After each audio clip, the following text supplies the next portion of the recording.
What is going on, everybody? And thank you for tuning in to another episode of the Man Up Real Talk podcast. I am your host with the most, Mr. Mike Wiley, saying greetings and salutations to all of y'all, our faithful followers and listeners. Like y'all know, we appreciate all the likes, the clicks, downloads, and shares, and all the stuff that you do to support this podcast, because we know that had it not been for you, it wouldn't be no us. And we appreciate that thing. Now, look, if you're joining us for the first time, I just want to say thank you and welcome. We appreciate you stopping by and spending your time with us on this evening. And if this is your second helping, your second dip, your third comeuppance, if you will, we say welcome back, because your boys is back on the air with the Man Up Real Talk podcast, a podcast for the people. And as you can see, joining me as always is my right-hand man, Mr. Philip Hines, a.k.a. Mr. Classic, a.k.a. OG Triple OG, who is always and definitely in the building. What is going on, sir? What's going on, brother-in-law? Let me tell you something. My intro go hard. The intro, it go hard. Oh, I'm like, wait, what happened? I'm just like, this is a different conversation. Intro. Yes, the intro is nice. I'm working on the. I got you know that new one. That new one is hot. Yeah. So I was gonna break that out tonight, but I said, I'm gonna say it out. No, don't do that yet. They ain't ready for that one yet. They ain't ready for that one, man. You know, so I'm still tweaking it. With some other stuff I want to do with it, but yeah, man. Look, the Lord is blessing, man. You know, this is self-taught, bro. You know what I'm saying? This is all stuff that I'm YouTube videos and experimentation and all this other stuff, you know, but I thank God because it works out and it looks good, and I just say, hey, we run with it. But look, man, I have been anticipating this episode for a while, because if y'all don't know me by now, you know that I am an advocate for Black fathers. Yes, sir. I'm an advocate because it just seems like the world just don't believe good Black fathers exist. Yep. And I'm here to let y'all Negroes know that Black dads are dope, and we here, and we always been here. Y'all just ain't been paying no attention, or y'all just let society tell y'all that, you know, we ain't here and we ain't doing nothing. But that's the furthest thing from the truth. And to prove what I'm saying is true, I think I got one of the best collections of Black dads since like NBC. We got a collection for every we got a collection, fam. Yes. Yes. I mean, we got military dads, we got girl dads, we got a dad come from a pastor with kids. We got other guy with kids. I mean, we just got dads. That's what we got. Stepfather, a father of all boys. Oh man, yeah. Oh, listen, yeah. I got a myriad of just dads, because I was like, you know, I just want to represent. I just want to represent, man. That's all it is. I want us to represent. It's gonna be a good one, y'all. It's gonna be a good one. I want to give you all the fatherhood experience, the real fatherhood experience. That stuff that, you know, that people kind of talk about, or they think they know, but they really don't know. That's what I wanted to give y'all on tonight. And I think with the people that we have, I think we're going to do that. So I'm not going to waste any time. I'm going to bring them in. Yeah, let's get it going. Come on. Introduce them one by one, because they look anxious. Some of them look sleepy. You know, some of us are a little up in age.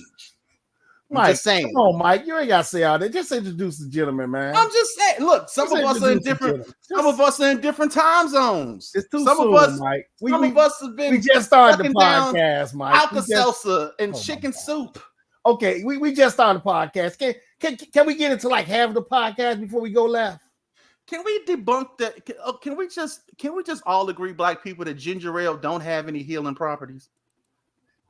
I mean, it's just like ginger ale, the pop, I don't think has any real healing properties. I think that's really just that's like a mental thing. I don't know. That's my drink, like, ginger ale. Like ginger ale and the Price is Right. I don't know what it was, but that does always seem to heal. But look, let's bring our guest on. I want to first guest that I'm bringing in, and he is the pastor of Greater Works Church Ministry. I hope I'm saying that right. He can nod if I am, because I can see him. Okay, I said it right. Good job. Listen, he's not only the pastor, he's a really, really good friend of mine. And I've always admired this brother, man. He is, not only is he a pastor, he's a husband, he's a father. He's just a genuinely good dude. And I want to introduce some and others, my friend, Pastor Stephen Gibson. What's going on, my friend? Hey, how y'all doing tonight? Listen, first thing I want to say, Mike, get up off ginger ale. You try to tell him, Pastor. That's my drink. That's my drink of choice. So get up off ginger. I have listen. I don't know. I love ginger ale, but I'm just saying it ain't got no healing properties. And this the fruit splash right here. Hey, that one is legit. I like that one. All right, listen. Next guy I'm bringing on, he's really an alumni of the Man Up Real Talk podcast.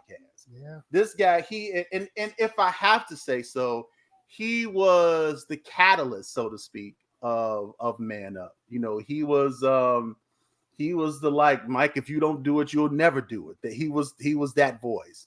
And I'll always credit that to him, man. And he's another good guy, husband, father, girl, dad, just a genuinely smart dude, loves the Lord. I love this guy. I want to bring to y'all Mr. Jason Parks, aka JP the VP, aka if it don't make dollars, it just don't make sense. Canada Dry or Schweppes? So now we're gonna get into. Now we got to get into the nitty gritty. If I have to choose one, I'm going with Schweppes. I'm just saying. I'm a Canada Dry type. Canada Dry. Yeah, but you like open pit barbecue sauce, so that don't. Mike, open pit ain't got nothing to do with this conversation right now, Mike. Yeah, but got nothing to do with this conversation right now. Open pit is a good base for your sauce, though. You gotta know how to add to it. Oh, you got to add to it, all right. So the souls, because you might want to remove it completely. No, I don't want not add to it. Remove it. I don't want none of that thick, sweet baby Ray. Y'all can have that stuff. You have to do an exorcism on open pit. Anyway, that's not barbecue. That's molasses. The next guy I'm bringing on, this dude, man, I was blessed with making his connection a couple of years ago. When I tell you, you think you know smart people. Yeah, you really don't. You don't know.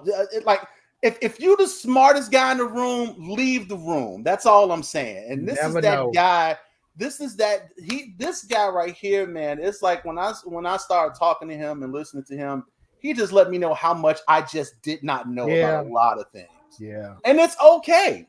It really is okay. He is a legitimate historian when it comes to Black history. His channel is called the Erudition Network, and he does an interactive Black history show every Thursday night. His wife does an awesome show called A Drought Living on Mondays. His sons does a wonderful show on Wednesdays, man. I love this guy. Anything you need to know about Black history and really pretty much anything else, but don't tell him that because he already think he'll know it all. But he's a really good dude. Trust me when I tell you. I want to bring to you all Mr. Eddie K. Phillips. What's going on, man? Brother. Hey, how y'all doing?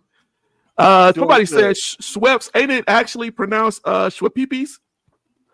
See, it's that type of stuff right there. See what I'm saying? Is this Schweppes? I don't know. I think that's the way it's actually said, but we call it Schweppes. It's Schweppes in the Black community. We don't. But it's kind of spelled Schweppes. Which is that's why you got to take Canada Dry. That's why you got to take Canada Dry. It's easy to pronounce. See, Jason, you just messed it all up. They're not gonna let you be a part of it. I was just asking, Brother Eddie came in, spent some knowledge, Mike. He came in throwing knowledge at y'all already. Hey, I like both, so I'm not going. It's ginger ale. Man. I drink all ginger ale good, man. I'm just I love saying, ginger ale.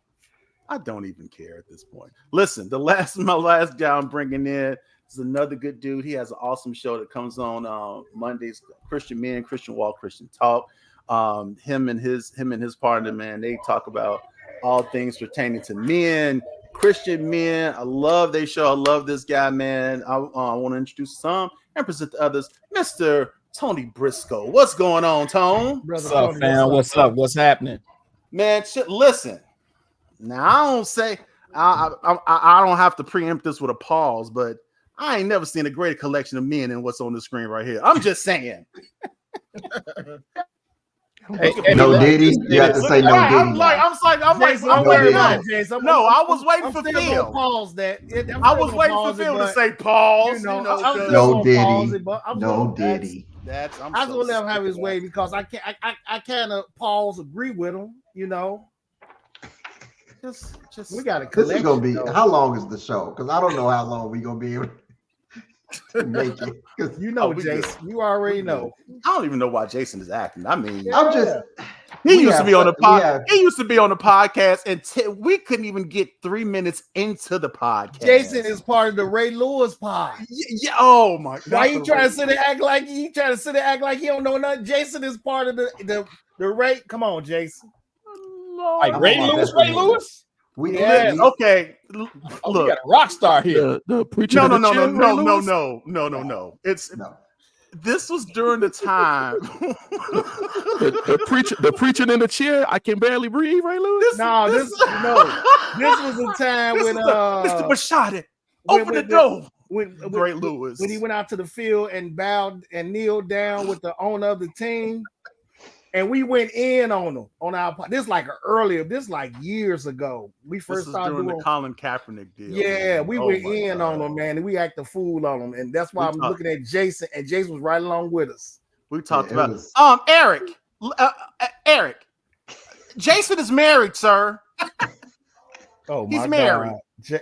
Eric, come on, Eric. Eric, It's starting too, already. it's too early for that. Eric, starting What are we doing? already. What are we doing? Ignore Eric. All right, Jason. Jason, I'm telling you now, ignore Eric. Trust me Jason, when I turn tell your you. light down. You too bright.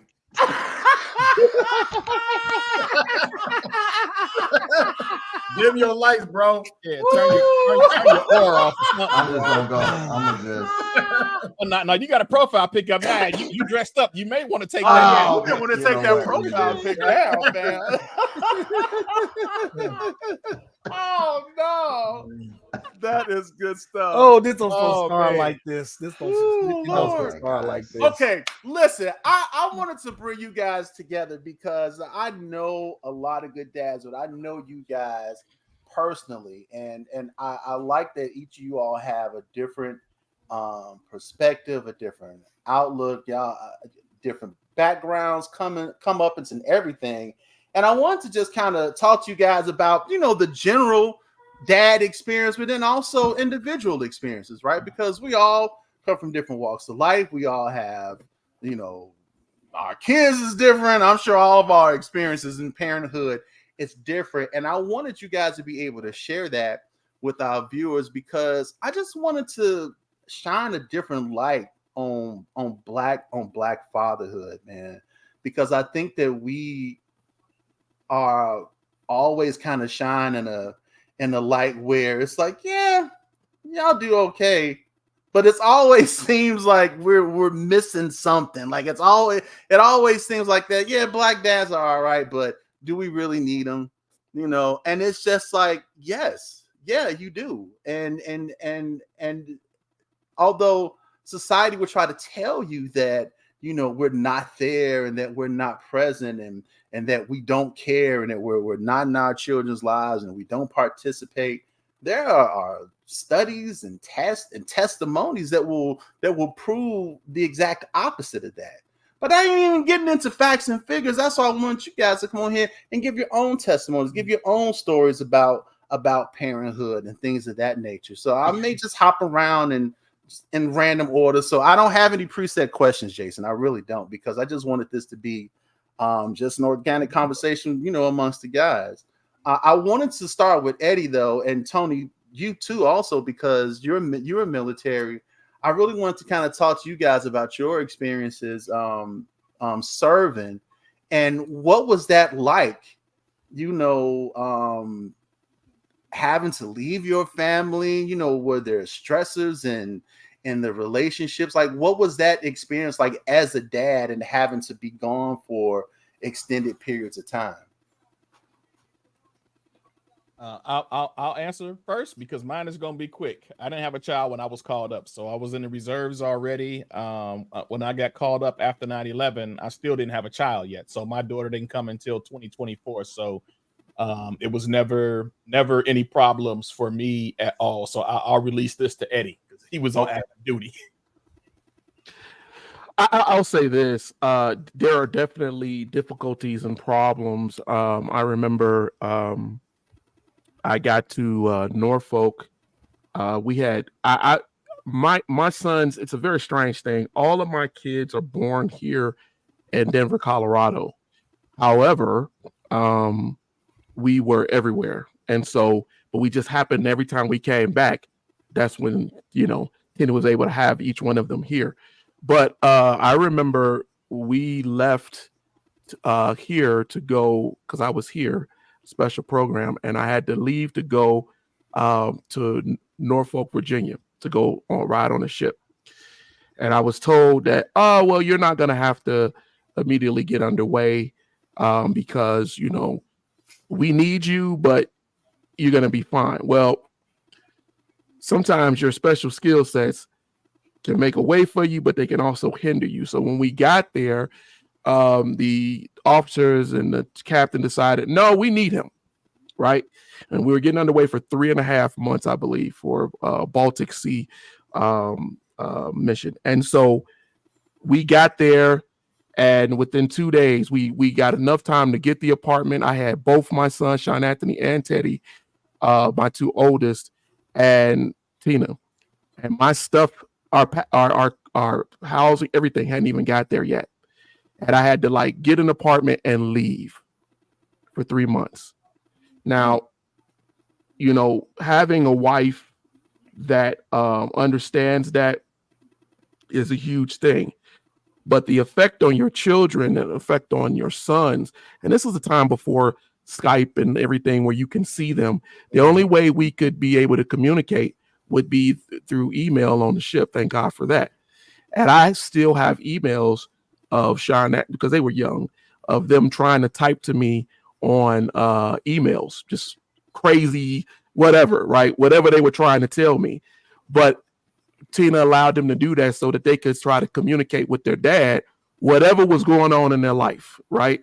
And so they thought they were communicating with me, even though it was chicken scratch and Buka A, B, D, C, D, VV, whatever. It didn't matter. It was their way of communicating with me while I was gone. And so, there's many other things. I was gone for 3 years. I've said this before. I had to go over to Bahrain for a special mission. I got kept over there for 3 years, was only able to come home each year by 1 month. Wow. There's a lot, but one thing that I tried to do we had Skype and everything else, was talk to the boys. They boys could call me when they had boy problems, when they had issues. Them psychos actually took pictures of me. I have pictures that they took through Skype of me, with no shirt on, me talking to them because they thought they were funny. But they would do things like that just to feel connected with their dad. So I just say it as a service member, you being deployed is not an excuse to not be a father, right? That's right. You still have the opportunity to be a father, talk to your sons and daughters, and communicate with them. I've seen many service people who neglected their kids, and when they come back off of those ships or they retire, their kids don't want to have anything to do with them because they were never in their lives. So it was very important to me. I would say this now because I've been talking for a while, but let me tell you, when I got ready to go on an 8-month deployment that turned into a year. And my son, I still remember hearing Eddie screaming on the pier, because he did not want his dad to go. And my mom was there, my wife was there, and my wife had put a little punching bag on his bedpost, and he would just hit that, right? But that was his way of dealing with the fact that, man, my dad's gone, right? I don't understand this. He's going to be gone for a while, right? So, yeah, it's things that you can do to work it out with your child. Man, Jesus, you said what was the longest deployment you had? You were gone? I was in Bahrain for 3 years. I was supposed to be there for a year. The admiral asked me to stay a second year. I wound up doing that, and then they kept me for a third year because of the things that I was doing over there. And I was only able to come home each year by 30 days. And what was crazy is my grandfather died during, I think, my second year. So that time got ate up a lot by coming home to go to the funeral and come home to Chicago and stuff like that. So, yeah. So My Eddie's being brother-in-law. a little humble, Mike. He's being a little humble. So how you and Phil started off the show about his intelligence. What happened is when Eddie got there, the people who were in the room, the leadership of the Navy saw that they didn't know what they were talking about, and that's when he came in. So he's being humble, but let's just call it what it is. That's how he got stuck. I can And that's go why with he that. said it could be a gift or a curse. Yeah, I keep telling people. The first time Eddie sent me his bio and stuff, like half of it was redacted. I'm like, what am I supposed to do with this? Like, I can't. What am I supposed to do? I can't even say half of this stuff because if I do, he'd have to kill me. But you know what, Mike? I can understand Eddie because like my brother-in-law, he was in the Navy, and that's how I ended up in Connecticut because he was going to sea, and my sister didn't want to stay up there by herself. Yeah. Because I think he was gonna be gone for some months, Eddie. I think that's how it went. And she didn't want to be there. And my nephew, he was still young. So I ended up moving to Connecticut, Groton, Connecticut. They was in Navy House. Oh, Groton. Okay. Yeah, Groton, Connecticut. I know one thing, the government do take care of y'all because they used to have barbecues like every weekend. Every weekend on that. Gotta do something, man. You gotta do something. I said barbecues. I miss my family. I don't want no ribs. Yeah. But I know how hard it could be being a father in the Navy because my brother-in-law, I love him, but I couldn't even imagine it, man. I remember when Michael was born, he was born jaundice. And I remember when they told us we couldn't take him home. And dude, that was the hardest thing I think I've ever done in my life was leaving that hospital. Yeah. And not being able to take my son with me. And it was just, and you know, I knew I was coming back the next day, but it was just that feeling like that was that first one, Mike. Yeah. And it was like that feeling that I had to leave him. It was just like I had never experienced that. It was just like, well, why do I'm like, can we stay? You know, it was like, no, this ain't no hotel, man. You can come back tomorrow. But you know, they was like, no, and man, and leaving him there was the hardest thing. So, look, man, I thank you for your service, bro, and your sacrifice because I can't imagine the things that you may have I can't imagine the things that you might have missed.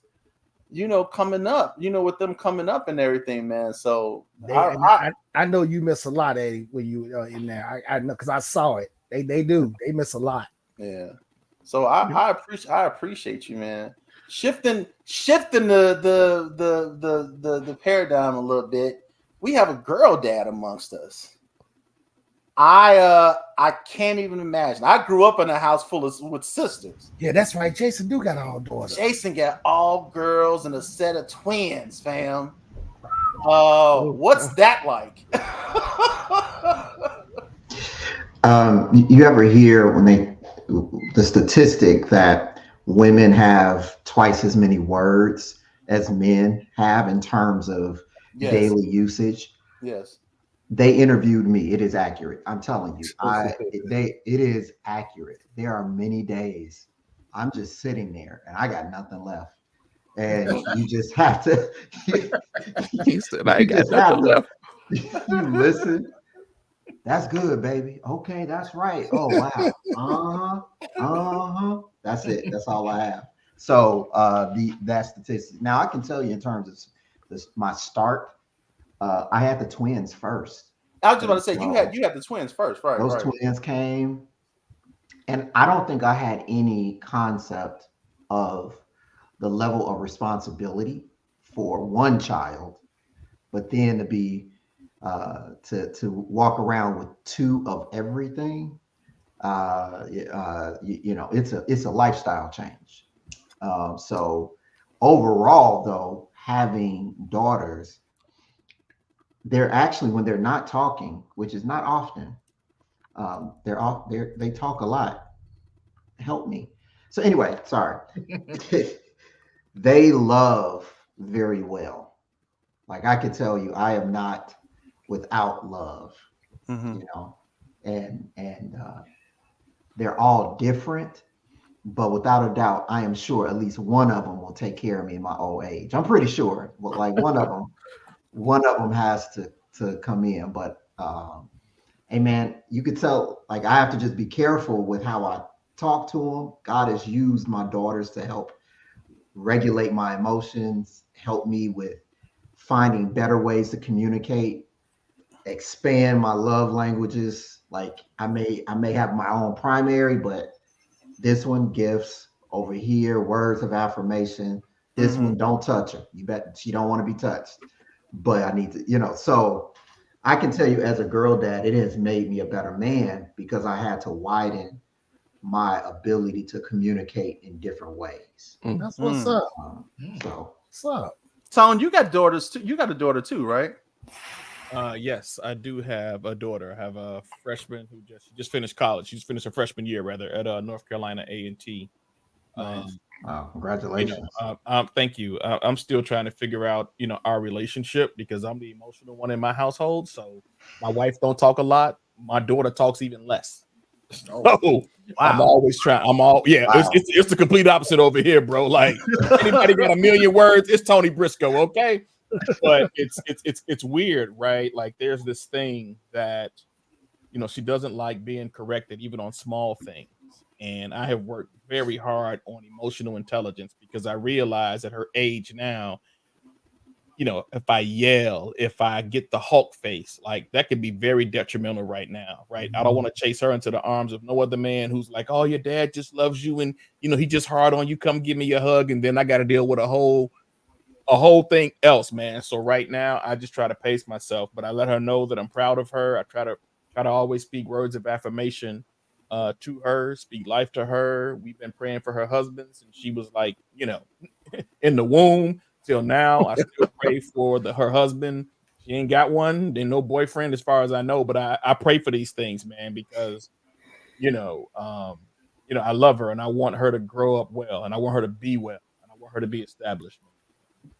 But you know what, Mike, jumping on what Tony just said, see, I have a son, I have daughters. And you got all boys and Jason got all girls. And I don't know if Pastor Steve, if he got boys or girls. And Steve got two boys and Eddie got all boys. Yeah. So I can honestly say that the way I raised my son was totally different than the way I raised my daughters. I knew that I had to be a little bit more gentle with them. Than I was more harder with my son than I was with my daughters, because I did just like what Tony said. I didn't want to scare them off until because you do have to be a little bit more softer as men when it comes to little girls. So you keep that trust, because you're gonna always want them to be daddy's little girl. So you're gonna always be cognizant of how you approach them. Like if they make you upset with your boy, you might get loud and a little abrasive.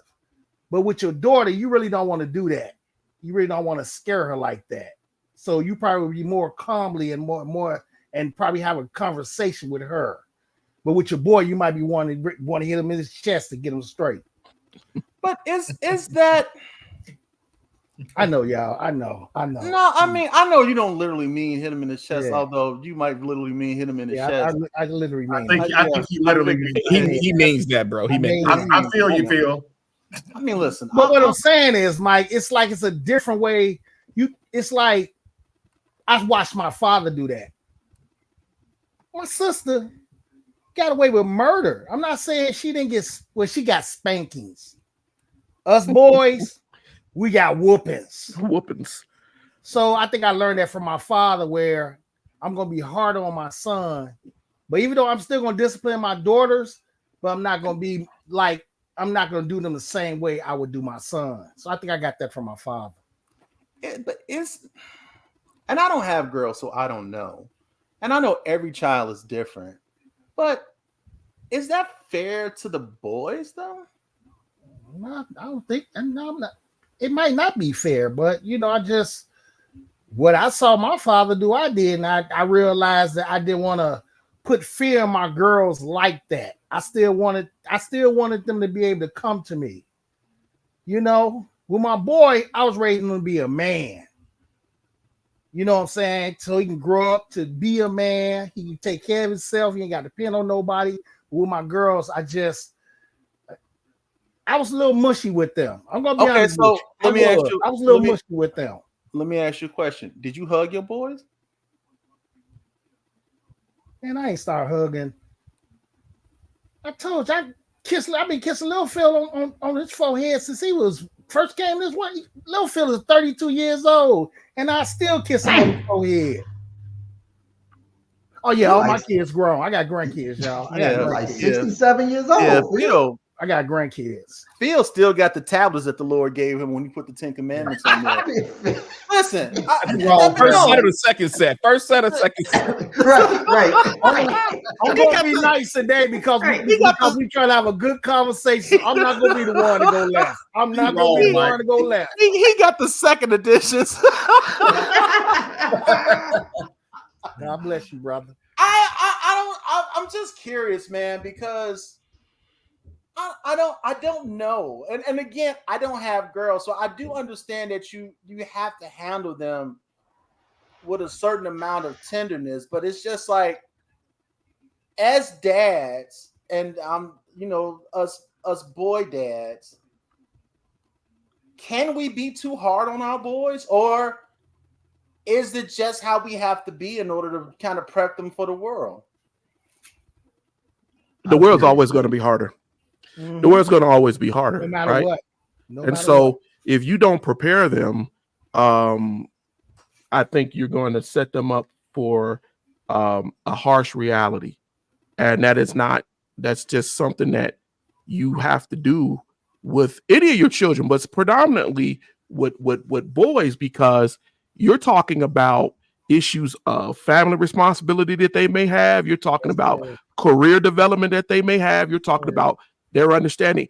What we don't understand sometimes as fathers is that we affect both the daughters and the sons in ways that can be detrimental or beneficial, right? So if our spirituality, our community involvement, our ability to teach them to get past the hardship, they learn that from watching you, right? And I think that sometimes society minimizes that. We talked about that at the beginning. It minimizes it, and it doesn't let you do that. And there's history with that. But the bottom line is, we may think that it's hard, but as I always tell my boys, right, the world's going to be 10 times harder on you than I ever am. I at least love you.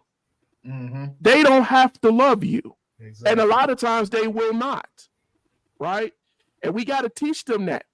I told my son one time, I said, you're going to have to one day close your eyes next to a woman that you are going to have to trust with your life. I don't think men think that. Yeah. You don't think that, but that's a reality. And if you have asthma or disability or something like that, you have to consider those things, especially in the society that we're in today. Yes, sir. So when we train them to think outside the box, when we train them to ask those assertive or empirical questions, that's why I agree with Phil. We have to do that. And sometimes it does. I may not hit him in the chest, but I might grab him up and just let him understand. Because boys gonna buck. We've definitely snatched and we've snatched and yanked a couple of times. When they get about 13 or 14 years old, they start smelling themselves, and then that's what they want to do. Wait. They want to challenge the kid. We lived on the second floor. All I'm saying is that I know Pastor Steve's boys didn't buck because he got that. No. I was just about to say, look, because Steve's kid was like, let's not say that because I know his boys. Look, I know his boys was quiet at church, but I know it's a different story when you at home. So that's why I was going to go to Steve. Like, I know because I saw him nodding. Steve, do you agree with you got to snatch him up? Hey man, I told you you got to deform that collar every now and again, fam. But for the people watching, we're not talking about no child abuse. No. Every now and then, you do have to check a little boy. Yeah, you do have to check him every now and then. My boys would probably tell you this: they feared more about what came out of my mouth than me, being physical in any kind of way, because I had a way of talking to them where, you kind of, if you get that thing where you yelling and screaming all the time, they don't really hear that too much. No. Thank you. But when I get quiet and I start talking low like this, and I start out talking about, now, son, help me understand. Oh, Yes, sir. You know, I need you to tell me what that was. You know what was going Yes, on sir. right there. I have that. Yes, sir. yeah. You know, Yes, sir. I found that to be a lot more effective.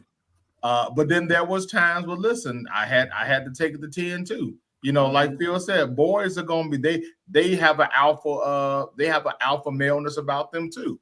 Yeah. And just like any pride or any type in the animal kingdom, you know, those boys are gonna try to rear up and start asserting their position. And you know, there was many times I had to show them, one, how you talk to me, and two, how you talk to your mama. So not only did I had to teach them how to treat a lady, how to treat a woman, and then also we talk about preparing them for the world. You all right? You know, the world gonna treat them so much worse.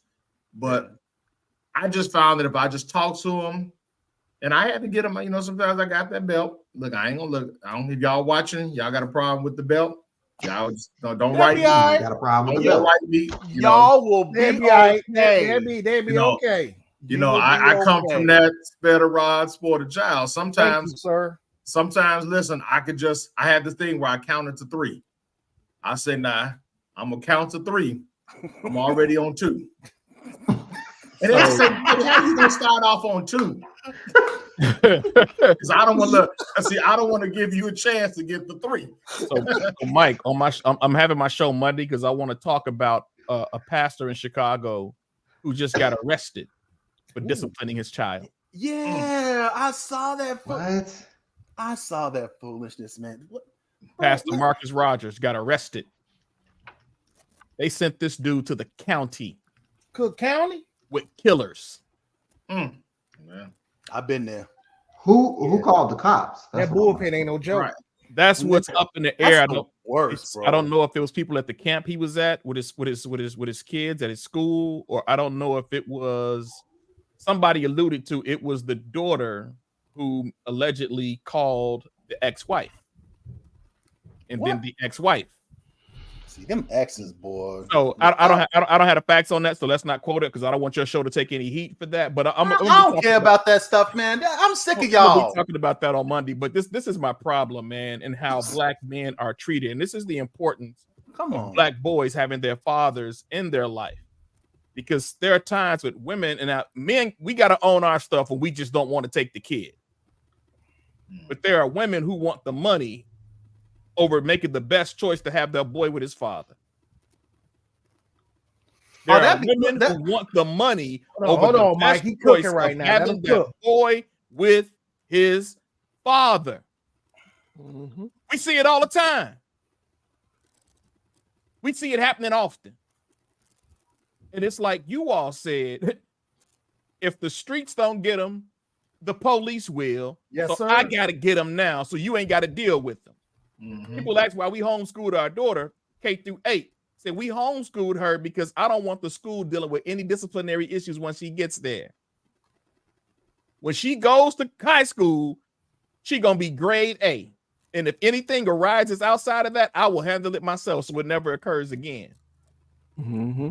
But it's the importance of young men being with their fathers. Yes, sir. Yeah. I know. But it's these, Tony. It is some. Do you know how many guys I've talked to, and this is why sometimes when I say certain things, people be like, "Man, you really be hard on the women," and I really don't. But I'm gonna call you on your BS. Some of y'all are just spiteful. You're just spiteful. And instead of letting that man be in that child's life, you want his money, but you don't want him to play no part in the child's life. And he trying to be there and for parties or whatever else and be in his life, and you don't want him to come around, and then you sitting up there and you putting all of this venom in this kid and all of this vitriol about how your dad ain't no good and he this and he that, and you ingraining that stuff in him. And right. When he gets old, all he's gonna say is, "Yeah, but my dad was never there." That's because your trifling mama didn't want him to come around. And that's not fair, regardless of how it went down with you and that guy. Because let's just be honest, it took two of y'all to do what you had to do to get the boy there. You can't sit up there and say, well, he didn't use protection. You didn't use any either. Both of y'all heathens didn't do what you were supposed to do. So now the child is here. Why is it that this man have to fight? He has to fight to see his kid. He has to fight to be in his life. And then you have the gall to say he ain't fighting enough. What is wrong with your mind, woman? Phil, I got to tell y'all the spitefulness. One of my homies, this is on his own. Not only did he adopt her son when they got married, had a child. They split. It happens. With no court. My man was giving her $1,500 a month. Oh, here's a good one. Had the kids 3 days a week. He bought all their clothes. He covered all the medical insurance for them. And he had them on weekends. The kids were with him almost 4 days a week. But the spitefulness took him to court for child support. The judge said, you got to be some kind of special. He had to repeat it. Like, I just want to make sure I'm reading this right. He's got the kids 3 days a week. 2 days a week. He actually drives from Park Forest to Sauk Village. So you know that's a length.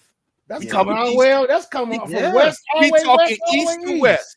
Yeah. Pick them up, take them to school twice a week, and gave them money so they would have some pocket change. Cool. You want child support? I give it to you. $450 a month. But my boy, because of who he is, still did what he kept doing. Because his belief was no court is going to tell me how much money I need to give for my children. But the fact of the devaluing of Black fathers, even though, and Eddie talked about this either early this year or last year, when the report came out showing that Black fathers are more present in the lives of their children than any race in America. It is, though. Even after all of that, we still have to deal with, some men have to deal with these other things, and some of it's just bad choices. Some of it just things happen over time.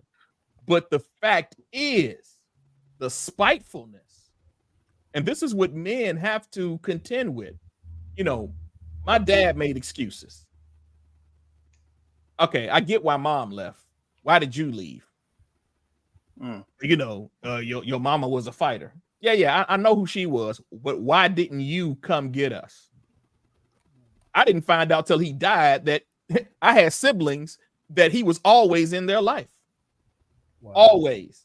When he died, my sister said, I said, how was it like growing up without him? She was like, what are you talking about? She was like, I've never gone a year without seeing my dad. Now he gone now. I thought I worked out all my forgiveness, Pastor Steve. I had to go through a whole nother round of forgiveness because now I'm like, so me and my brother weren't good enough to be taken care of by you, but you took care of 1, 2, 3, 4, 5. Wow, that's crazy. So it's pieces like that. My mom, you know, it ain't the greatest relationship in the world. She's still in the rehab center. She's been in there almost a year. I love her. She needs something. I show up because that's just who I am. Right? I believe in honor your mother and your father. That scripture is not based on condition. It's just based on honor. I did that with my dad when he passed away. Right? There was an insurance policy on him, but nobody had access to it. So me and my wife, we paid for that dude's funeral out of our pocket until sis was able to give us the money back. But I didn't care. That's my dad. And I think that's the love that young men should have for their fathers. But some fathers have to do a role in getting that trust back. Military is very dangerous, man. Yeah. It's very dangerous because they rather you associate when you come back from a combat zone, they'd rather give you a dog to associate with than bringing your whole family together for you to reassociate with them. Absolutely true. That's crazy. I watched this woman talk about how I can't even relate to him anymore. He came back from Iraq, a different man. He slept with the dog at night and not his wife. So even to cut off a man from reconnecting with humanity and society, if you can connect him with a dog, you can connect him back to his spouse, you can connect him back to his children. But it's got to be intentional. But if part of the plot is to continue to disrupt the household, and not to make it a race issue, but if part of the plot is still to disrupt the place of the Black man in the home and in the lives of his children, it has to be acknowledged and it has to be dealt with. But I find the community in dealing with it comes from sessions like this and being amongst those men who are not with their children, who are not spending time with their children. I come hard at brothers at my church. I don't mince words with them. If they beating their wife, I don't mince words. If they not taking care of their children, I don't mince words. But I also do it in love because I understand the dynamic of respect that men need. You can't just be barking no orders at brothers. You got to be able to talk to brothers in a way that they can relate to, so I can prick the heart. Let me be quiet, man. Thank you, Tony. Steve, I wanted to talk to you because we've had this conversation offline before. And you've shared with me how you came up not knowing who your dad was. When you learned that you were going to become a father, like what was going through your head at that time? Like, because I know that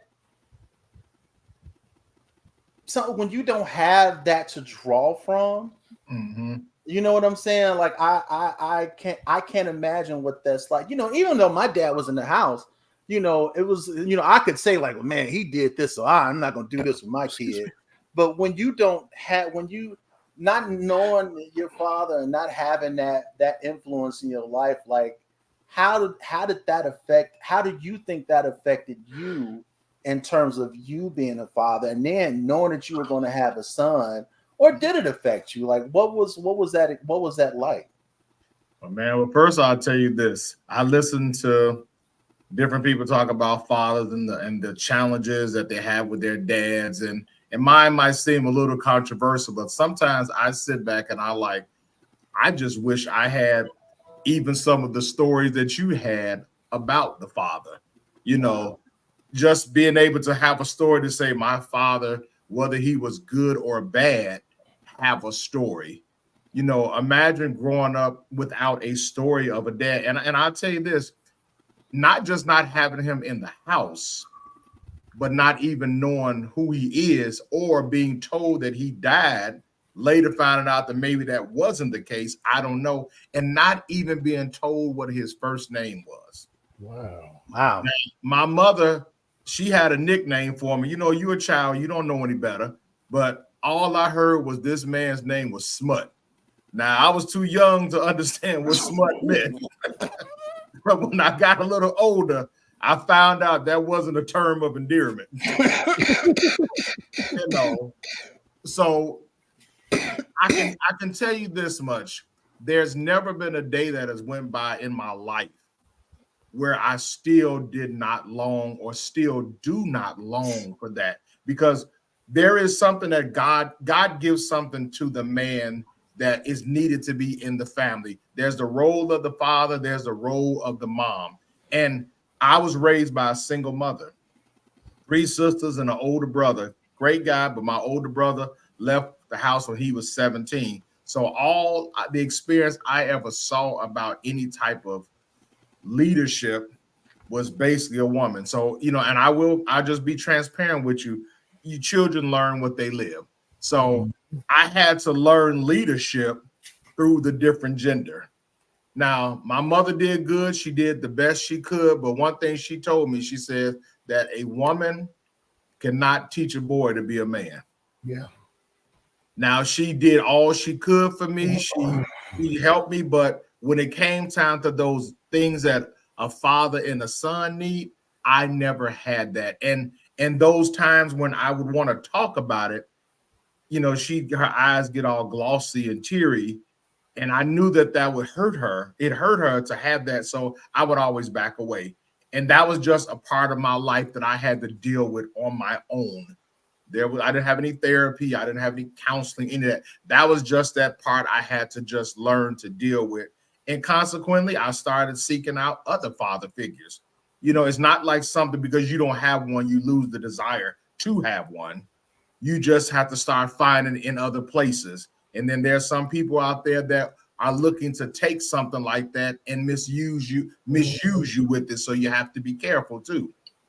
But in answer to your question of how did it affect me, honestly, Mike, I was excited for the opportunity. Now, I was young, and so let me just kind of quantify my statement right there. I was young. We was only like, 20, 21 when I had it. Wasn't necessarily ready, but things happen. You're doing things to make that happen. They happen. Hey man, that stuff happens when you do the stuff that makes it happen. Right. We did the stuff that made it happen. So, so now when I had a son, one thing I knew that I said, I just want to make sure. I said, listen, I don't really quite know how to teach this boy. And I had two sons, they're 18 months apart. So Jason, I know you started out with like twins, like a couple minutes apart, but 18 months apart is almost still like having twins. That's pretty close. So the thing that I wanted to do, I said, listen, well, I don't quite know what to do. I said, but one thing I know what I don't want. I don't want my son to ever feel the way I felt. Mm-hmm. That was the driving factor for me, that listen, my son will never have, or it's my boys will never have to have the feeling of not knowing who their father is. I think I talked to them so much because I always just felt like I don't know how much time I have with you all. So I want to try to tell you everything so that whatever situation you come across, I want you to be able to say, when my dad would have told me this, my dad told me this. This is what dad was saying about that. And I realized I couldn't tell them everything, but I tried. And I wanted to make sure they knew. And look, there was times where even in our relationship and our marriage where, things would get a little rocky, but I still made it a point that I had a goal in mind. I made a promise to myself and I made a promise to my sons that no matter what, whether me and their mom stayed together or not, and even during our time, we had a separation of about 9 months. And in that time period, most fellas would say, well, hey, I'm good. I'm gone. This is my way out. I said, no, me and her worked together, and I still made sure I had my boys with me. And Jason would know, Mike know, people that know when you saw me, most of the time you saw my boys with me. Yes, sir. You saw my wife, you saw my boys with them. So I made sure they were close by because they were my responsibility. I love them. And if they ever had a situation where they felt like dad wasn't going to be there, I would have felt like that was like a loss for me. That was a failure for me. And so when it came to find out that I was going to have boys, I said, okay, you know what? I went into prayer. This is where your belief in God comes in. This is where, God, you start praying and asking God for guidance, for wisdom. There was no book, Jason. There was no book. you know what we talk about with that. But I went to God and I said, God, help me how to do this. Because it was time I was messing up. Listen, y'all hear me? I was messing up. My poor wife, my kids, they were learning because of my trial and error. They had to suffer because of my inexperience, because I didn't have any basis to build off of. My wife, she came from a 2-parent household. So she was always saying what my father would have did and how my father would have handled it. And sometimes I'd get a little jealous and it would bother me because I'm like, well, I may not have had that, but listen, I think I can do this. I think I can handle this situation. And so I would try.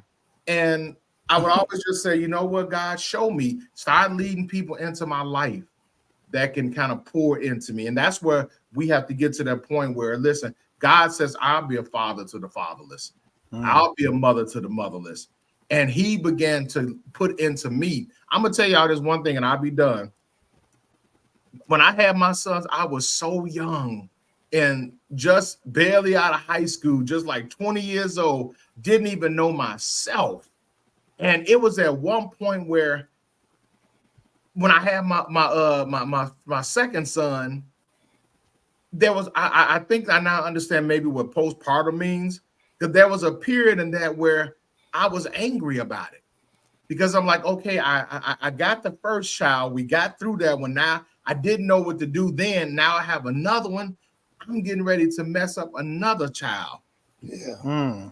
You know, I'm like, give me a chance to understand the first one, and then I can take it. So, and then there was a part of me where the love wasn't there. And this is something that only my wife ever heard of. So y'all hearing it for the first time. You know, that I didn't have the love that I was supposed to have.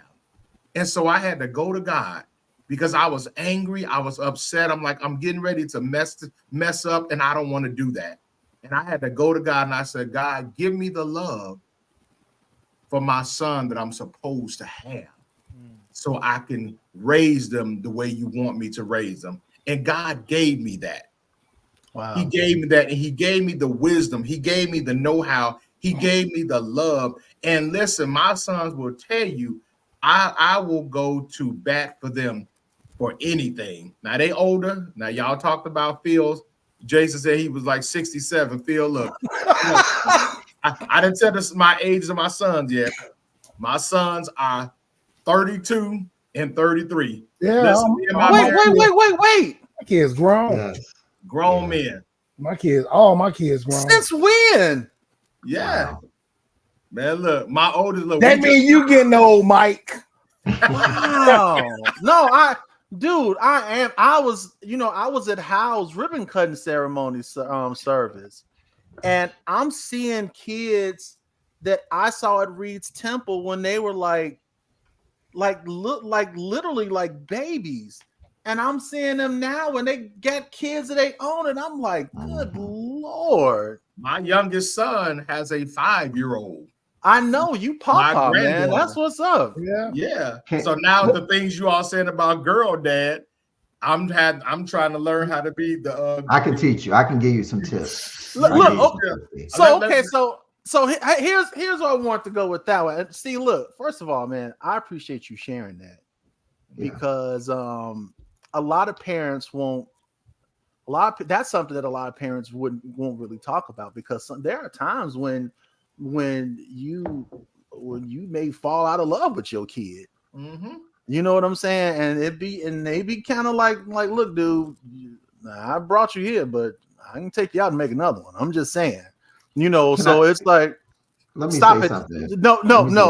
I'm gonna mute you, Jason. You let me get out what I need to get out. I'm just saying, it be like that sometimes. Look, let's just be honest. The one that's gonna take care. You said it earlier. The one that's gonna take care of you, and the one that'll leave you at the home. We just gonna be let's keep it a buck. I do.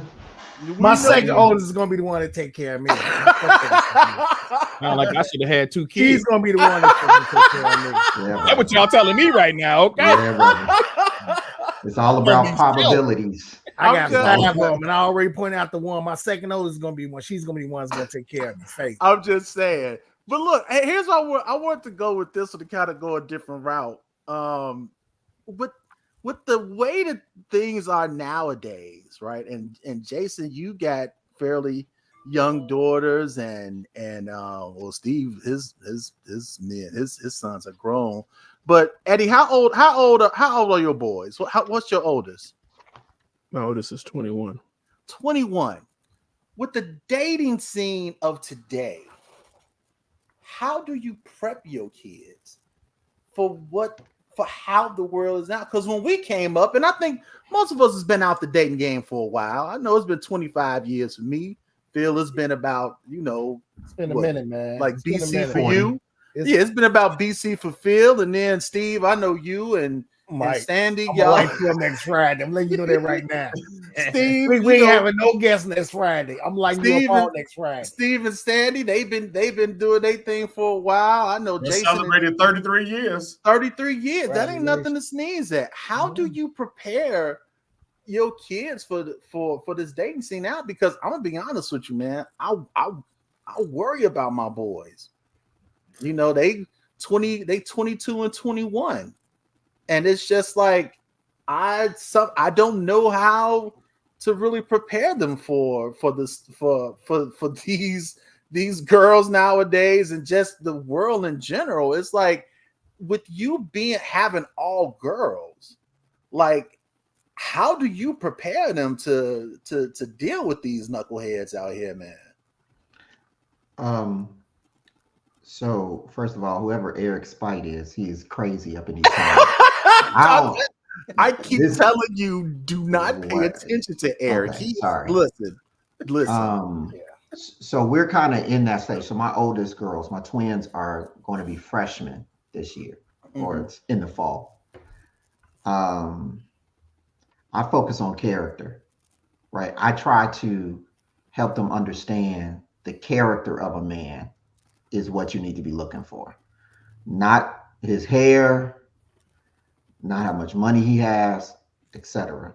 And I tell them the story of me and their mother. Your mama met me when I was broke, but I was consistent at work.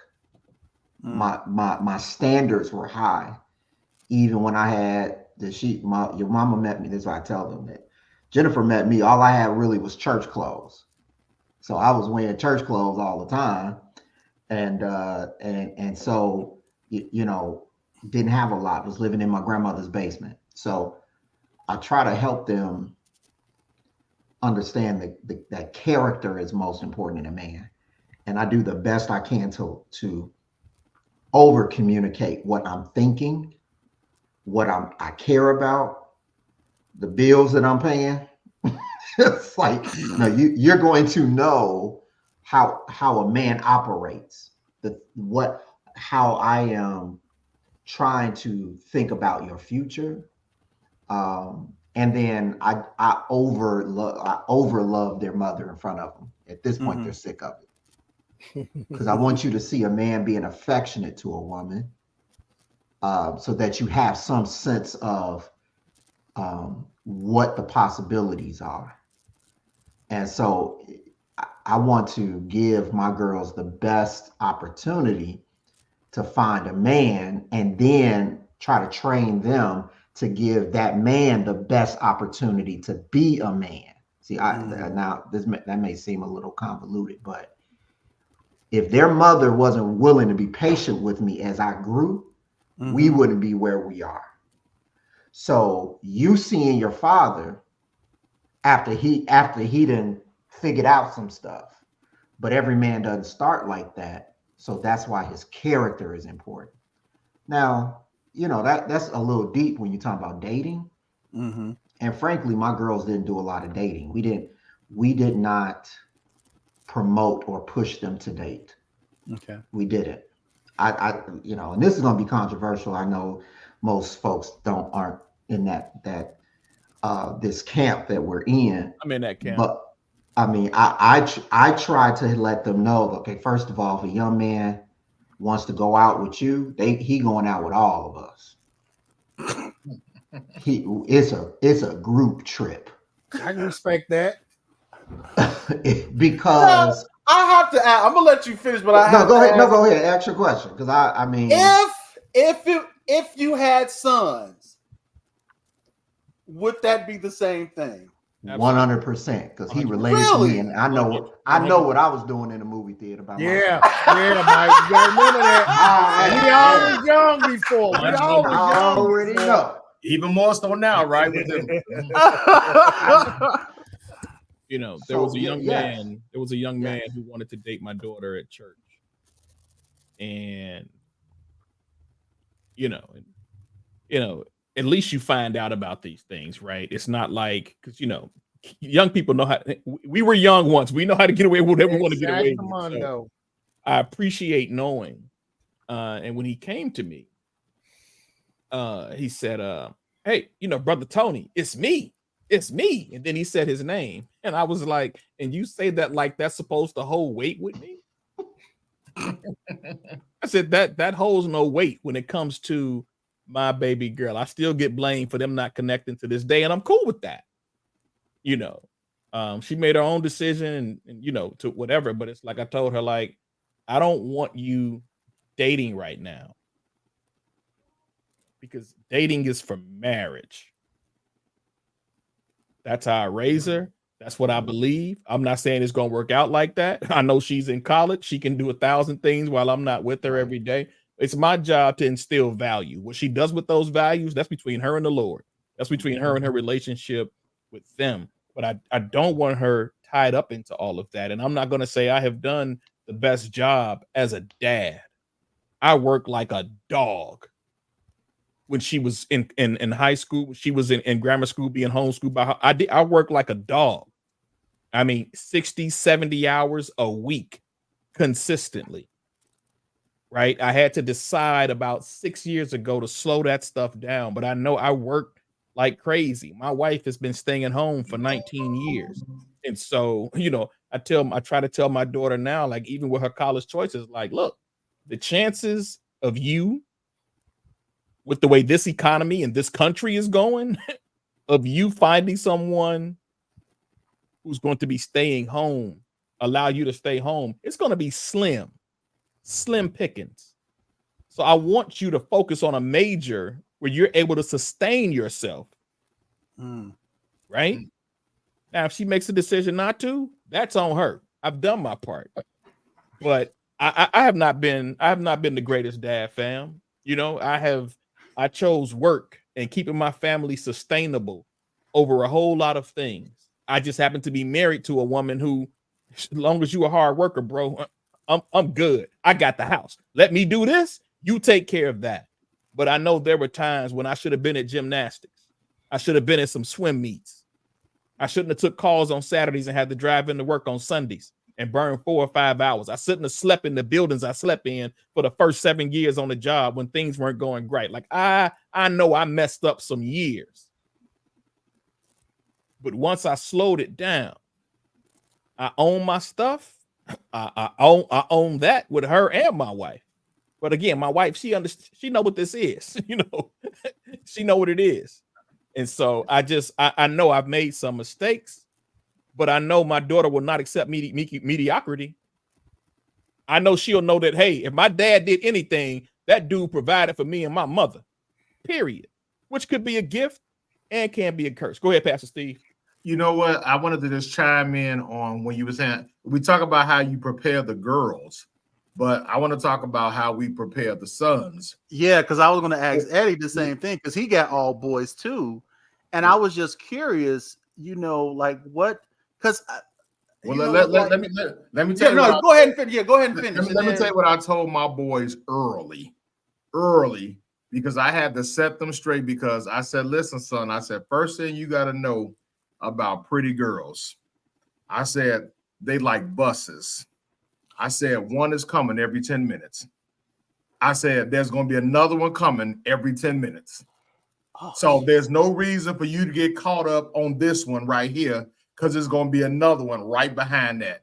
I said, what you need to do is focus your attention, focus on what you want, getting your life together to the way you want it, so that now you bring her into what you have, and you have your stuff so set and so established that you can be happy with it. Without her, she should come in and add to what you have. And if she decides to leave, no problem. You still good. And I would tell them that all the time. And I would also tell them as a preacher, as I said, listen, you got 2 reasons well you need to be unzipping your pants. I said, one of them is to go to the bathroom. And I said, the other one is after you get married. And I tell them, I said, because listen, if you start getting into the habit of going after every little female that you see, and right about now, I don't know about y'all, maybe me if it, listen, the things that we had to do to get women back. Oh my goodness, man! Listen. I tell my wife all the time. Do you remember the Valentine's social? Come on, man. What is going on? These fellas don't have to do nothing. Hear me? Zero.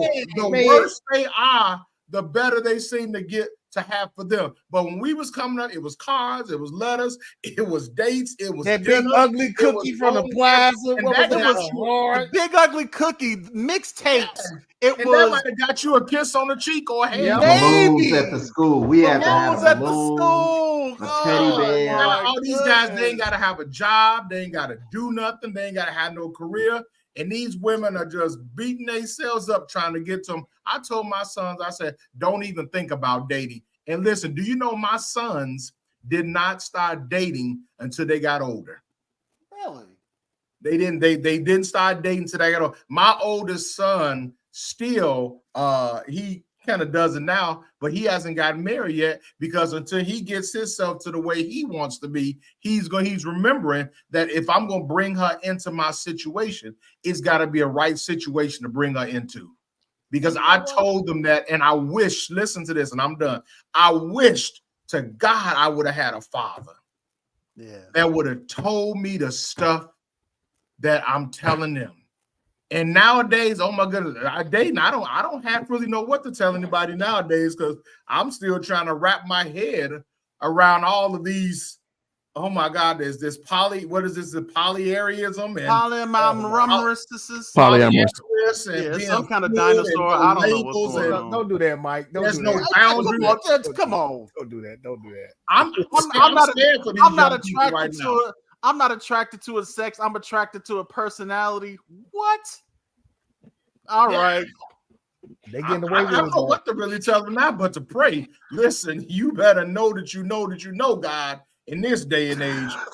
I'm telling you, because you will get hemmed up and be in a situation that you ain't gonna be able to get yourself out of. Now they grown and they got to do what they got to do, but I pray that the things that I told them that they're holding on to. And my last point is one of the things about my sons, me and my wife agreed upon this. Whatever sports they wanted to play, and I had to make sure that I had to tone my church down. I'm gonna take it to church for a little bit here because I'm gonna hold myself accountable.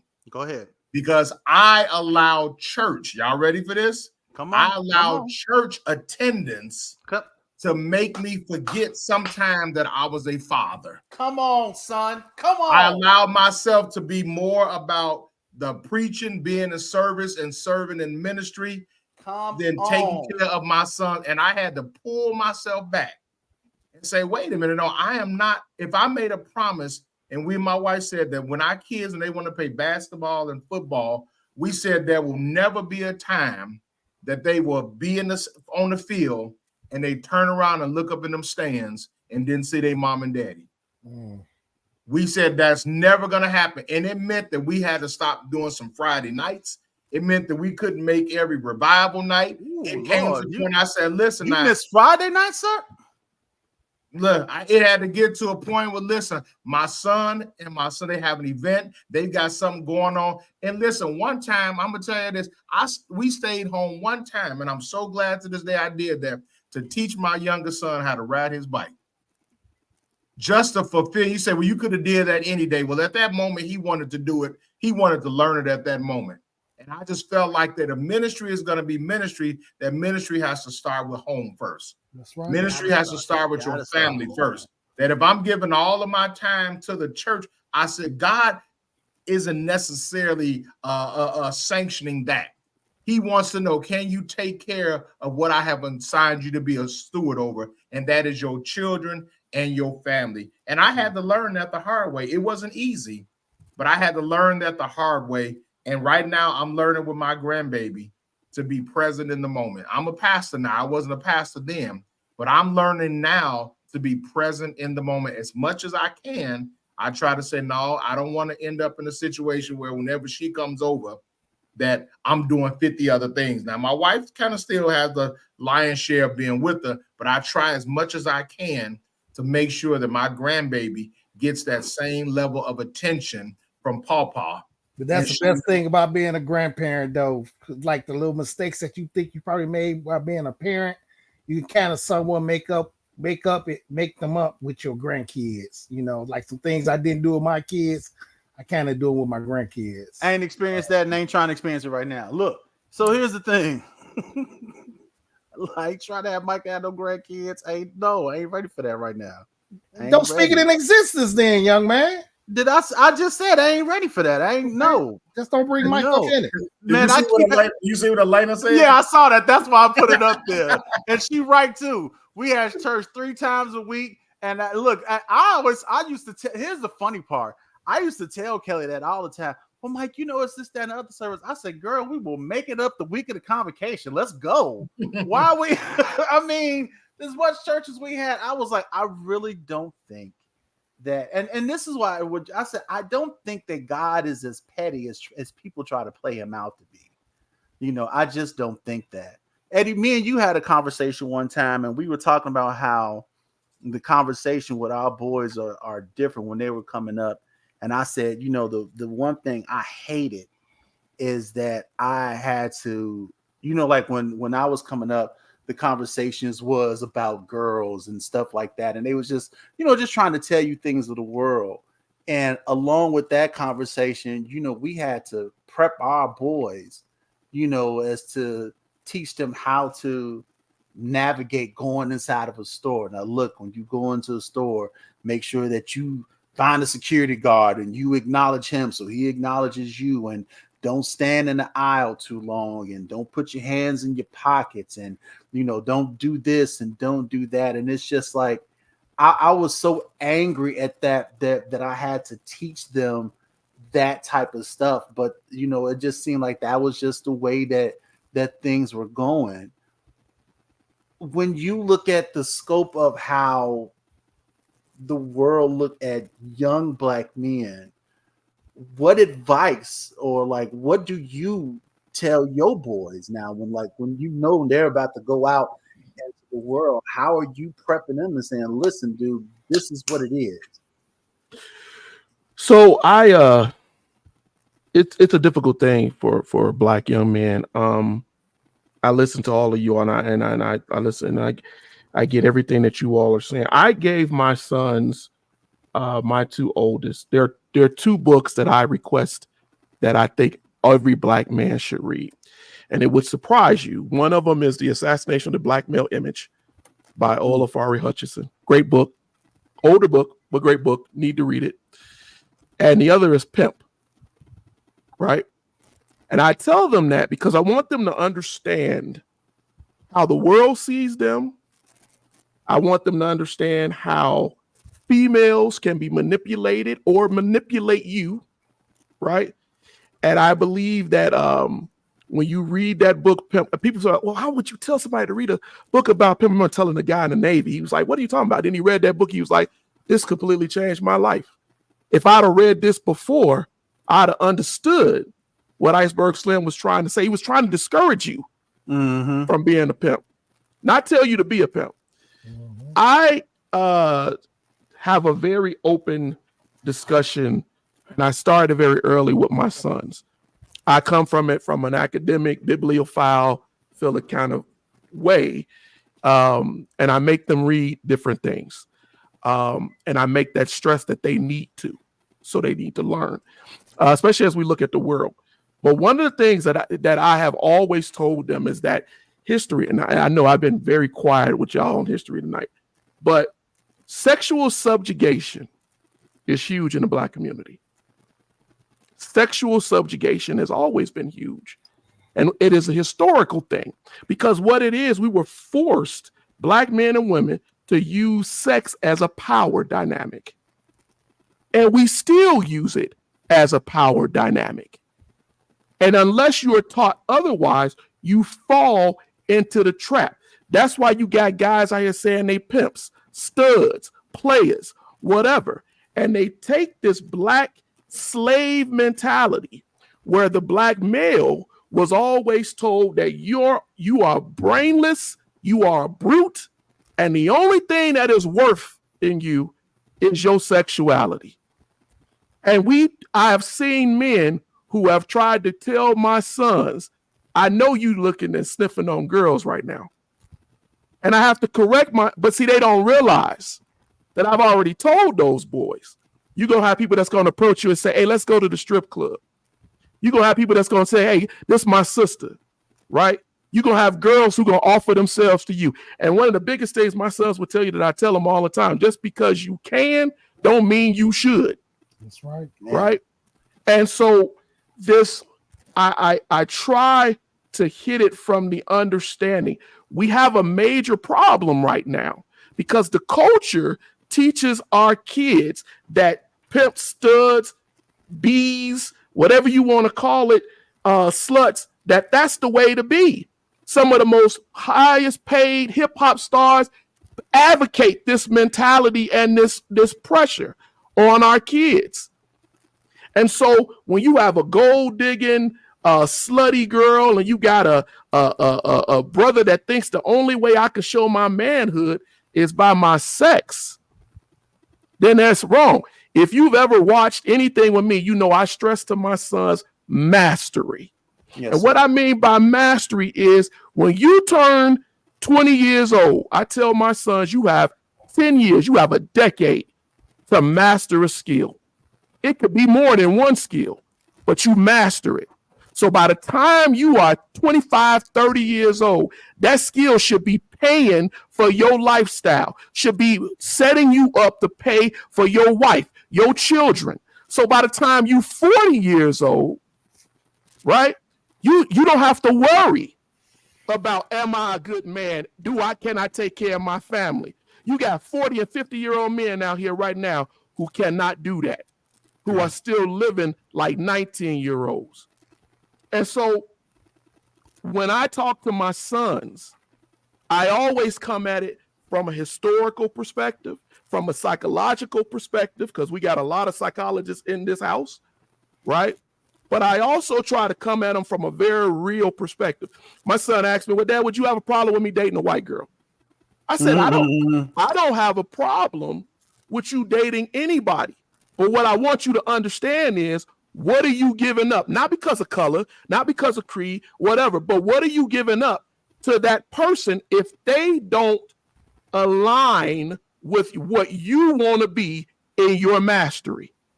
If she cannot help to support you, right?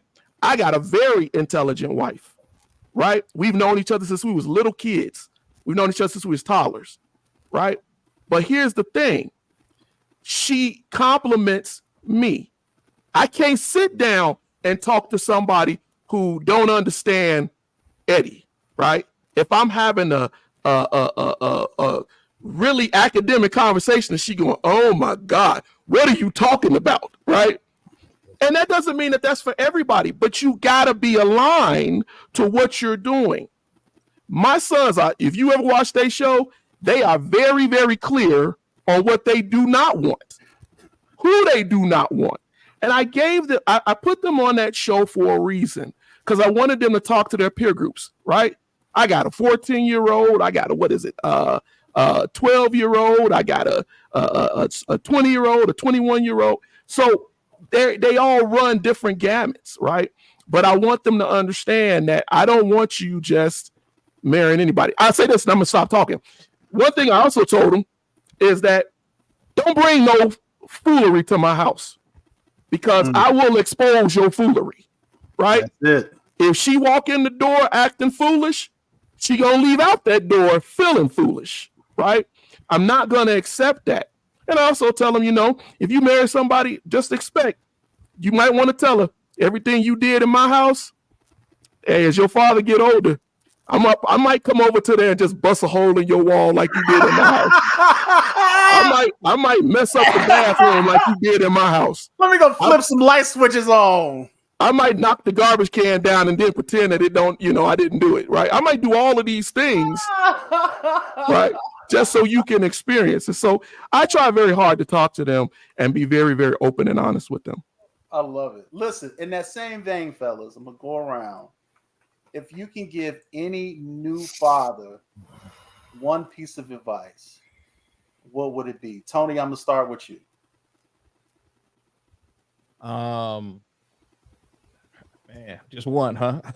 Just one. Give yourself grace, because the world not gonna give it to you. Jason, one piece of advice, sir. New dad, just had the baby 2 hours ago. He's still nervous. Ain't even held it yet. I know that's real specific. I don't know why I just put that out there. But. Yeah, I'm kind of vacillating between two things, but I think I would focus on do everything you can to be present.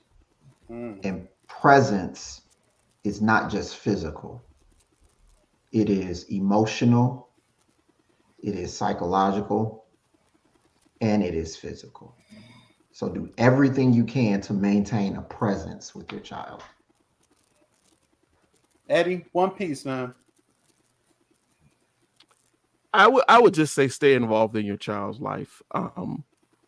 Don't think that any of your contributions are devalued.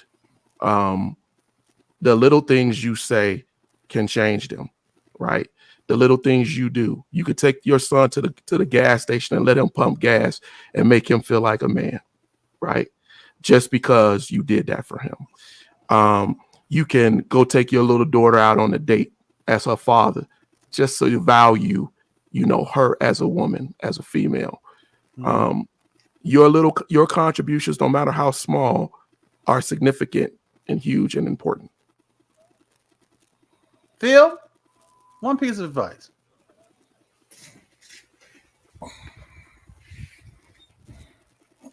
Just be there for them.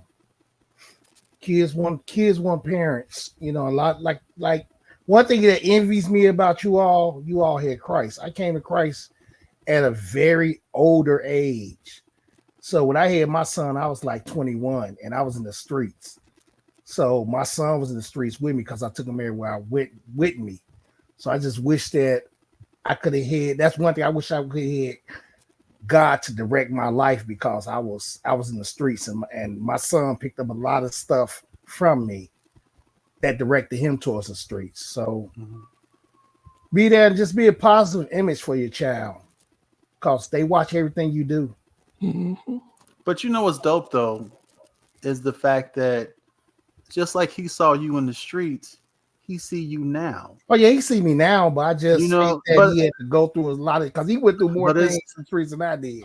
But it's okay though, because he see you now, and I know he see the change in you. Yeah. I'm corny to him now. I used to be the coolest man in the world. I'm corny. That's a good thing though, man, because that's a good thing that I'm corny. Yeah, that's we talk about that all the time. Yeah. If I was to give any advice, it's like I told a young man a couple of weeks ago, and I would just say, allow yourself to make mistakes. You know what I'm saying? Because it's like there's no book. There's no book. None of us were parents before we became parents. And everything that we do is really just learn as you go. And you have to allow like Tony said, you got to give yourself grace. You have to allow yourself to make mistakes, because that's how you also learn. You learn from your mistakes, and you have to be able to allow yourself to make those mistakes so that you can learn, and you're not, and don't be so hard on yourself when stuff don't work out the way that you expected it to. Sometimes things just don't work, and it's okay, but that would just be my advice. Pastor Steve, I want to give you the last say. Like, what would be a piece of advice that you would give a young father? And you guys are kind of saying it already, but one of the things I would tell them is that accept your insufficiency. You're going to have them. And then know that God has already given you everything that you need to be a father. You just need to tap into that.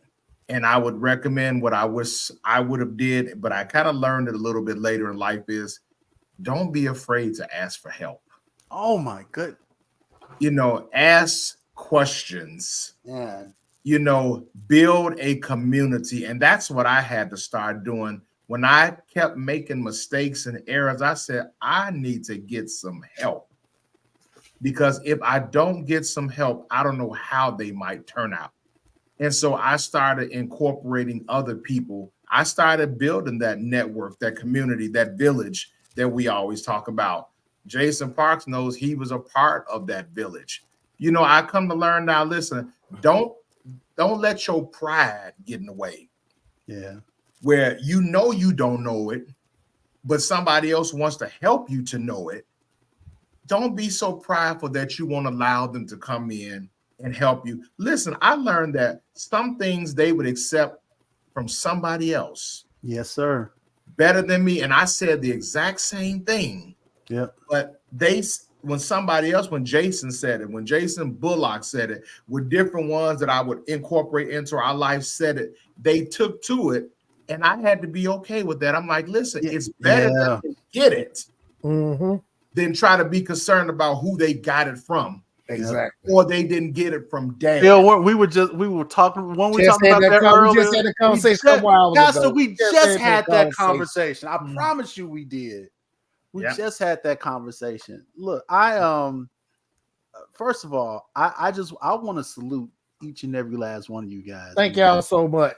Thank y'all. And I appreciate you all taking time out of y'all evenings because I know you got families. Yes. I know y'all got wives and other things y'all could be doing, but I appreciate you taking that time out and hanging out with us, man. And I honor you guys because I know the type of fathers that you guys are. I know Steve personally, Pastor Steve. Forgive me. I know Jason personally, and I don't know Eddie and Tony personally. I've known them just from us. They good. They good people too. I know that they good people. Listen, my old self was on Eddie's kids on their podcast, and we sit up there. I don't even remember what we were talking about. I just know we had a good time just talking and laughing, man. But I love his boys, and it's just like, man, these guys. I love these guys. I enjoy what they do, and I know that he's getting wholesome. I know that they're getting good teachings from him. And also from their mom, man, she's a good woman and smart as a whip. I don't tell her that because I don't want her to get the big head, because she, you know what I'm saying. But I love Tina, and I just appreciate y'all. And I just wanted to celebrate you guys, man, because sometimes it does just seem like we've been left out of the equation sometimes. Hey, Mike, can I ask you a question real quick? Yeah, man. Can y'all look at before I get off here? Before we get off here, I don't know if y'all saw this the other day because a lot of people don't catch everything that I put out. But I put out a Venn diagram the other day. I don't know if anybody saw it. I didn't see it. And the Venn diagram that I'm creating, something motivated me to create this Venn diagram. But it talks about what we're talking about tonight, Black fathers. And if you get a chance, once we get off here tonight, any of you, all fathers, whatever, I put a couple of things on the diagram that I see as issues of why fathers are abandoning their children, why we're having these issues. But if you get a chance, I think I put it on their edition, but go on, look at that, add to that diagram. Everybody has their own different things. I would have shared it. I got it on my screen, but so you can see it. But the reality is, go on, look at that, and let's start discussing this. Because we need to understand, Black fathers who are fathers but don't necessarily live with their kids, and how they're being ignored by the state and statistics and money that could be provided. Black fathers who are paying child support and are afraid that they're going to get incarcerated, man, who don't make enough because not because they're not trying, but they don't make enough money, right? How it affects these children who don't see all of that, but they have feelings of abandonment and guilt that are now shaping them to do things that are jacked up. And fathers who say, screw all of that. I don't want to deal with any of this. It's better for me just to get out of here because I don't want to get locked up. I don't want to deal with this woman's issues. I don't want to deal with these kids and they roll. So when you see that diagram, I meant to say that earlier. Get on there, add some things. It's a Venn diagram, how things work together. Because I want us to see how they're all intersecting together. That's all I wanted to say. No, I appreciate that. And since you went there, I want to give you guys an opportunity to let everybody know about your platforms and where they can follow you guys. Tony, let them know about your about Christian Walk, Christian Talk on your show that comes on Mondays? Sure, yeah, Message Mondays. We were gonna take off until the fall, but I can't afford it. There's too much important happening in our country right now to take that long of a break. So I will be back in action on Monday. That you can find that on my YouTube channel, Tony Briscoe Live, and you can also find that on Facebook under the Endura fan page, and also on Tony Briscoe Live. It's Christian Men, Christian Walk, Christian Talk. We really do have a lot of discussions about Black men, about our faith, about the Christian faith. We answer questions about that, and we keep the conversation moving. But it's a show for men, and I say the sisters are always welcome. And then on third Mondays, we're going to have Reverend Tytria Baker on third Sunday, on every third Monday. We'll have her on for tea time, and just always having that perspective that we enjoy. Absolutely. Eddie, real quick, Erudition. You can catch me on the Erudition Network. You can either follow us on Facebook or YouTube.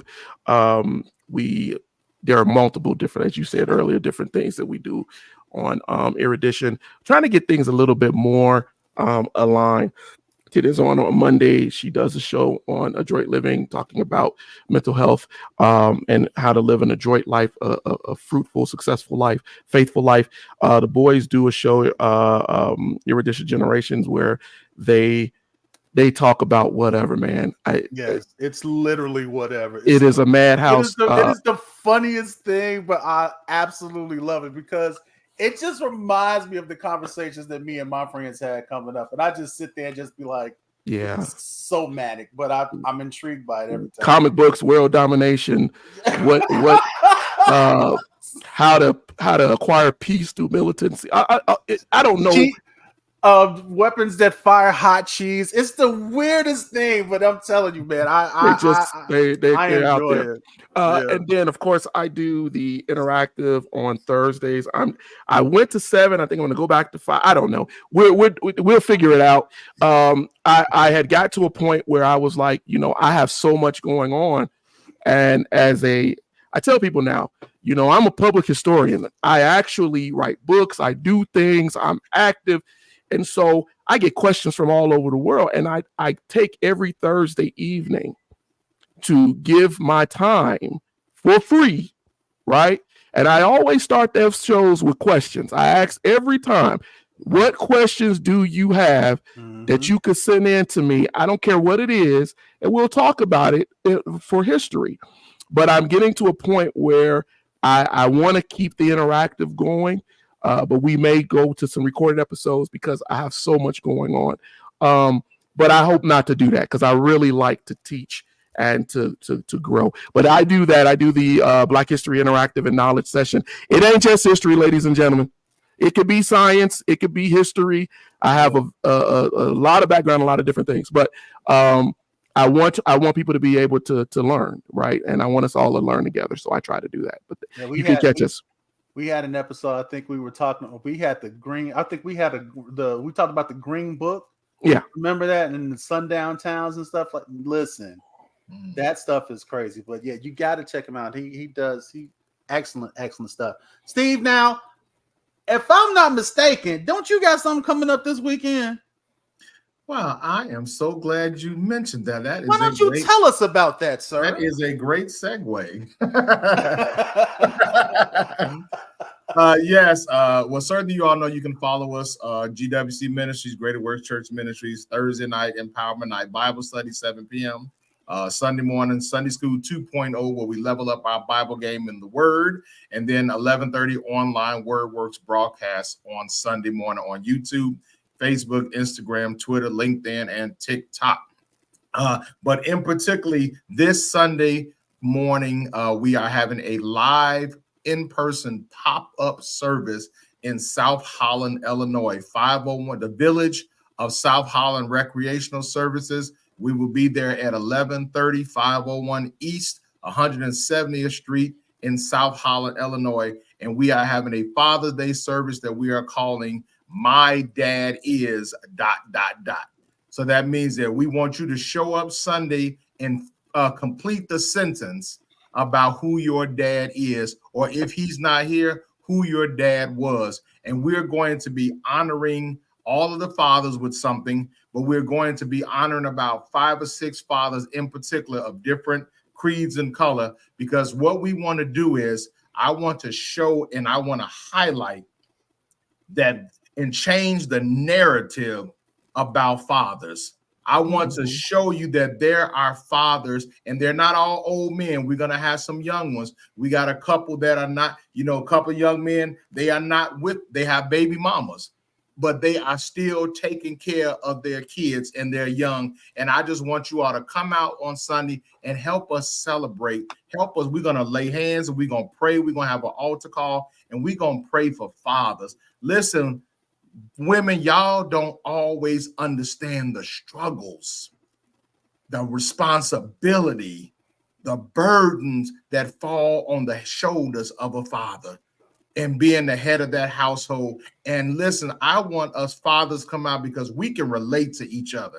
And we're going to pray Sunday and we're going to ask God to give fathers the strength, the wisdom, the knowledge, the finances, the resources, whatever they need to walk in their calling as being fathers. And we're excited about that. It's a pop-up service in South Holland. So why don't y'all meet us out there before you take dad out to dinner?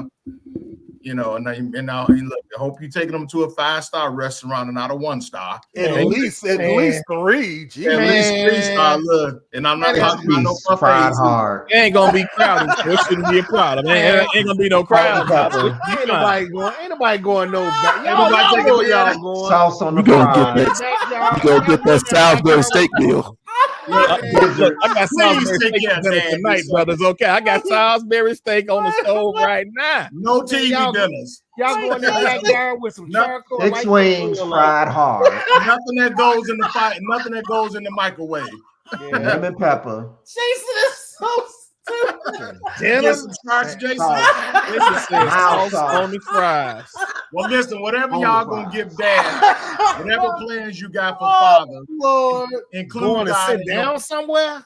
include God in your plans for Father's Day this Sunday. And then after you have a service, go out and take dad out. Because listen, when dad is gone, trust me, coming from somebody who Father's Day hits different for me every year, I am a 54-year-old man, gonna be 55 this year, and I still long to have a father to celebrate. So listen, it's no joke. So let's come out and celebrate these fathers and let's properly honor them, especially our Black fathers. Amen. Yeah. Listen, can we start to change the narrative? And if the people are going to see fathers that are on their job, we have to be the ones to display them. Absolutely. Listen, and if you guys are interested, on the weekend of the 28th, the 29th, and the 30th, we're actually going to be having a men's event at our home church, Faith Open Charity, 354 West 71st Street. Listen, Eric, I'm going to ban you, and I'm going to block all of your comments. Where's Eric going? Where's he commenting? Because I can't see him. Where's Eric at, though? Eric Is he on your Is page? he on your page? I don't know where Eric at. Where can we find Jason? Eric is all Look, Eric. we better find Eric for Jason's sake. Eric. Jason, watch your back when you go to the car.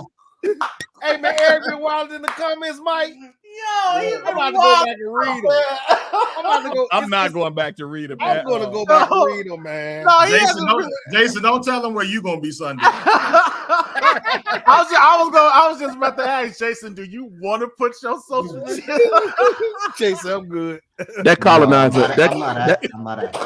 that colonizer is not gonna let Eric get away from nobody. Oh, no, he ain't going nowhere. Trust me when I tell you. Man, that's hilarious. Hey, Look, Jason, just tell him disrespect your pick the game's imperial. Mess around and made a milk box material. I know. But look, on the weekend of the 28th, 29th, and the 30th, we are having a men's event at our home church at Faith Hope and Charity. Yes, sir. 354 West 71st Street. Listen, we're gonna have an awesome speak out on Friday. Who's coming out? Is that breakfast? Terrell Edwards will be out. He's our guest speaker on Friday night, and then Saturday we're having the men is doing the breakfast. We cooking and everything. We ain't cooking. I'm not cooking, but I hear that but men will be. But it's gonna be somebody cooking that's a meal. It's just not gonna be me. But this guy. But we are hosting a Man Up Live after the brunch. So if you guys are in the area, listen, come on through, man. It's gonna be we're gonna have a time. We're gonna have a really good time. We got a raffle. What is it? $5 ticket raffle. Yeah, it's a $5 raffle ticket. I think you get like I don't know how much breakfast is. Don't you got the flyer? Yeah, I'm not gonna pull it up because we're about to end the show. I'll post it later. Do you? Know, I'm just letting y'all know it's out there. But we'll as more details become available, we'll definitely put it out there and promote it more. Look, I'm just saying, man. Just throwing it out. Don't worry about it. We're gonna talk next Friday. I'm throwing it out there. We're gonna keep decorum right now. We're gonna talk next Friday. Yeah, we're keeping next decorum Friday. Right now. Is gonna have no decorum at all. But I'm trying to let these men get up out here so they can get to their families. Listen, guys. Hey, Mike, I dropped that link to Eddie's Venn diagram in the private chat. Oh, cool. All right, okay. I'll make sure I share it. Yep. So look, I appreciate you, man. I salute you, man. I thank God for y'all and for the work that you all are doing. I thank God for how you are with your families and for the examples that you guys are setting and letting people know that it's still some good dads out here. It's still some good black dads out here. Jesus. Yeah. Let's stop painting this picture like good black dads don't exist, because we do. So I thank God for each and every last one of you guys, man. That's it for us, guys. Look, I appreciate you all that stuck around and hung out with us and watched this, man. This really needs to be a continuing conversation. I'm just saying, because this narrative needs to continue, and conversations like this need to be had so people will know that, listen, men are involved, men care. Black men love their families, believe it or not. We really do, but I thank you guys. I bless you guys. I salute you guys, man. And I pray. Pastor Steve, can you pray us out real quick? And just a quick prayer for the fathers and for the men for this weekend, man. I would appreciate it if you could. Absolutely. Gracious Heavenly Father, we come to you right now, God. First, we thank you for just who you are and what you are to us, oh God. We thank you for giving your son, Jesus. We thank you for giving us a right to the tree of life and saving us, oh God. Lord, we pray right now for the fathers, God. You ordained family. You started with the man in the garden, and you gave direction that they would have dominion authority, oh God, over everything, oh God. We pray for the fathers that those that are not walking in their authority, that they will begin to walk in that dominion authority right now, God. Lord, we pray for those fathers that are struggling, those fathers, oh God, that don't know what to do, and they might be at their wits' end, oh God. Lord, give them a mind to turn to you, oh God. Give them a mind to look to you in prayer, knowing that you can fix anything that they're going through. And we pray for these fathers that are on the broadcast, each and every one of them, and their sons and their daughters and their wives. And I pray that you just cover their homes in the blood of Jesus, that you would protect them, that you would continue to use them. And those that are listening on the broadcast, wherever they are listening, God, Lord, bless their homes, save, set free, and deliver, oh God. And we thank you, oh God. We thank you because you are our Heavenly Father. And when we don't feel like we have a natural father, we know that we have you, our Heavenly Father, and you are all that we will ever need. And we thank and we praise you. In Jesus' name we pray. Amen. Amen. Amen.